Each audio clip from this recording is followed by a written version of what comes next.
Care coordinators play an important role within a primary care network to proactively identify and work with people, including the frail or elderly and those with long-term conditions, to provide coordination of care and support across health and care services. They work closely with GPs and practice teams to manage a caseload of patients, acting as a point of contact to ensure appropriate support is made available to them, supporting them to understand and manage their condition and ensuring their changing needs are addressed.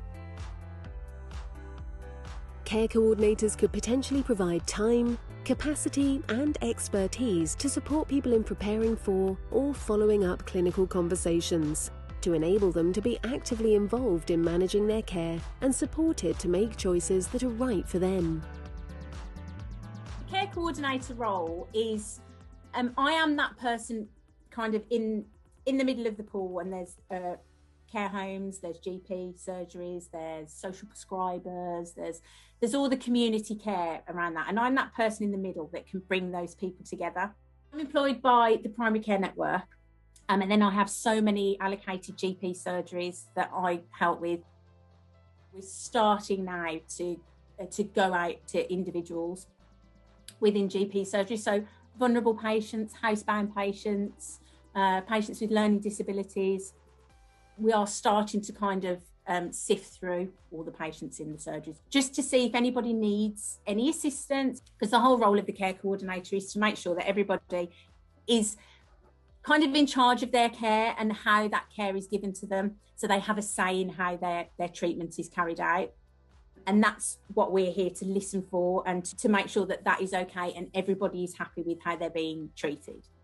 So everybody will have a personalised care plan to get those voices heard, because I think for some people their voices haven't been heard for a very long time, and they are told what is going to happen to them and what care they're going to have. Whereas sometimes people are frightened to speak up as well. Although they have a voice, they're frightened to use it because they don't really want to say, well, actually, I'm not quite happy about that. Could we try something else? Whereas I can be that voice, and if they can tell me that they're not happy. It's so important, and I think it is such a great step forward for everybody's care.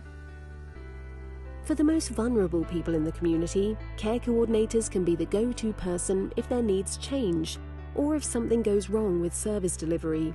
They can help reduce unnecessary appointments and acute hospital admissions. Their role can have a big impact in reducing health inequalities.